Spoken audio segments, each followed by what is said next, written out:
What's going on there, players and prospects? I'm Joshua Jones with Fun and Affordable Magic the Gathering, bringing you the first in Staples to Shells. This is Mono Red, so if you haven't done so already, click on the introduction to Staples to Shells to find out what this is all about. Basically, though, this is going to be 32 cards for you to use. Create one commander of your choosing and then add 37 lands to have 70 cards to start you off in any commander deck that you could ever want to run with mono red. Add your own 30 flavor, and you're good to go. So let's jump right into it with the 10 ramp cards. Soul Ring, Wayfarer's Bauble. Basically, Wayfarer's Bauble is like a 3 mana rampant growth because you pay 1, you pay 2, and then you tap sack it to get a basic land card onto the battlefield tapped and shuffle your library. Soul Ring adds 2 colorless for 1 mana. Here we have Worn Power Stone, same thing as Soul Ring, but it comes in tapped at the cost of 3. Dark Still and Commander's Fear, both at 3 mana, will tap for any color. One's indestructible, the other lets you sack to draw a card. Hedron Archive here at 4 mana will tap for 2 colorless. You can pay 2 and tap it and sack it to draw 2 cards later on in the game when the ramp's no longer needed. Basically, if you have 4 mana, Hedron only costs you 2 because it's tapping for 2 right away.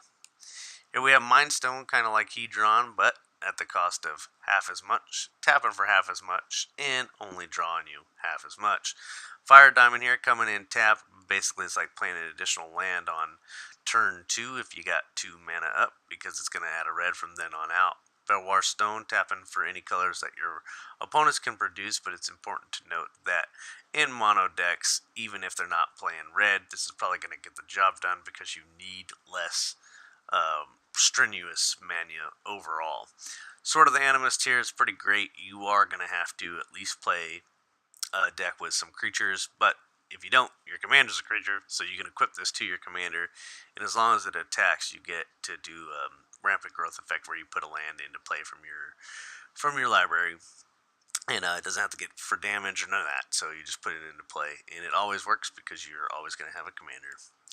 Here we have some card draw. So red has a very oddball way at looking at more cards. So Faithless Looting here, you draw 2 and then you discard 2, and it has flashback, so you end up even on cards. On the first exchange, you are going to end up down 1 because you'll be out the Faithless Looting. And in most situations, you usually find yourself where you'll draw into some cards that are more useful now and be able to discard some cards that you wouldn't have been able to play otherwise. Cathartic Reunion's going to end up even on cards because you discard 2 first and then you draw 3. And this is going to be good for whenever you have like some excess lands in your hand, or maybe some other things that you don't really need at the moment. Here we have Will of Fate, so it allows you and everyone else that you're playing with to discard their hands and draw 7. It's important to note that if your hand's 0, you discard 0 and you draw 7. This would be ideal. You suspend this for 4. You suspend this 4 counters for 2 mana. You're going to get it 4 turns later.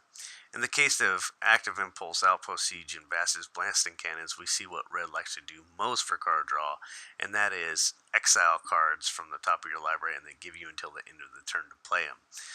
Cannons flips over into a land that lets you tap for a colorless, and you pay 3 to lightning bolt something, but just leave it on the front side because it gives you more card advantage. With Outpost Siege, we're always going to be choosing cons here because we want to look at more cards. Don't play Active Impulse on turn 3 because if you do, you'll basically just be exiling 3 cards for absolutely no reason.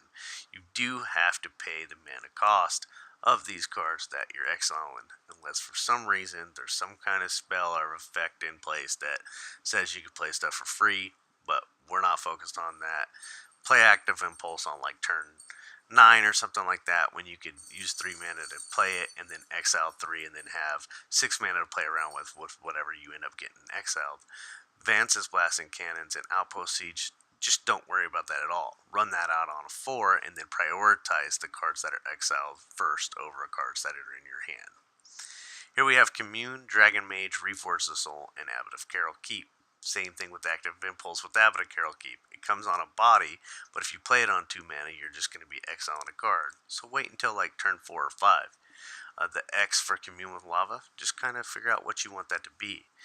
Pretty much, if you can Miracle Reforge the Soul, it's likely going to be right to do so. But you can also just hold on to it for 5 mana and wait until you're empty-handed.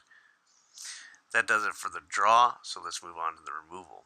Bifrost and Devil's Play here. Bifrost is beat out by a card called Spattering Spree, which has Replicate, so it's 1 mana better than this card is, but the difference in price is like $12. Basically, you get to destroy X target artifacts either way, so why not run this card? Devil's Play over here we chose as our X creature or player damage spell, which red has a lot of because of the flashback. Flashback period is just good. It's basically 2 cards for the price of 1. Here we have Chaos Warp, which doesn't actually get rid of anything. It just kind of shuffles it into your opponent's library, but it temporarily removes it from the game, and it's troublesome sometimes. However, when they reveal the top card of their library, if it's permanent, they're going to get that straight on the battlefield. So sometimes you might end up in a worse situation, but you got to do what you got to do. Wild Ricochet is a cool little trick because whenever an opponent plays destroy effect or something like that, you can copy it and choose the targets for the original spell. So it's kind of like you get 2 removal spells off of one of your opponent's removal spells. It's important to note that that's just any instant or sorcery, but I put it in the removal slot because, you want to do it with removal. Chain Reaction, a little X damage to creatures is like a nice way to get rid of, like Krenko tokens or something like that. As long as they're not your Krenko tokens, or whatever. And just a good way to, like, wipe out the board when there's too much creatures flooding out the board state. Volcanic Offering you don't have to worry about because your opponents get to choose, but they can't choose your stuff. So it's kind of like doubling up on removal. This case, it's a non-basic land and then 7 damage to something. Here we have Mizzing Mortars and Vandal Blast, a couple really good overload spells because overload means it's each that you don't control. In a pinch, you can just destroy 1 artifact or deal 4 damage to something you don't control. Blasphemous Act over here, typically you're going to be paying like 1 red for this most time to deal 13 damage. And then, in the case you just want to irritate everyone in your play group, play Obliterate because it gets rid of all artifacts, all creatures, and that's right, folks, all lands. And guess what? No regenerating and no being countered. Surely to just, make you the target for the rest of the game. But it is a staple, and it belongs in a mono red shell, in my opinion.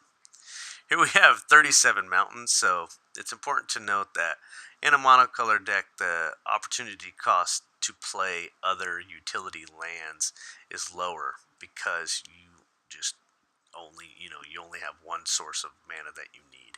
So feel free to experiment with the other lands you like Rogue's Passage, for example, lets you get unblockable, but we wanted to keep this pretty generalized list for the staples because we don't know if you want to run a lot of creatures or if you want to run burn or what. So just check out some lands and check it out. And if you don't want to, just run 37 mountains and you'll be fine. The 2 other slots we saved for Greaves and Boots because they're just solid for putting on your commander.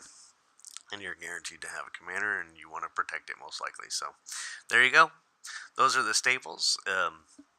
32 cards here if you take out those 37 basics, and then you got to pick your own commander and then add 30 flavorful cards of your own to make the deck yours. So MTG Goldfish 881152, you can check it out over there, and hopefully this has been of some use to you. If you're looking for a mono red commander and you're just starting out, I suggest you get online and look for the Ready Scrap Savant. That's the mono red pre-constructed deck that came out a couple years ago, 2013 I want to say, and you can get this online for about $50. The staples to shells here you can get for $28 on TCG Player for the 32 cards, and then use them in whatever mono red deck you want. So, I'm Joshua Jones with Fun and Affordable Magic the Gathering. Thanks for tuning in. Like, share, subscribe, hit the bell, and I'll see you in the next video. Cheers.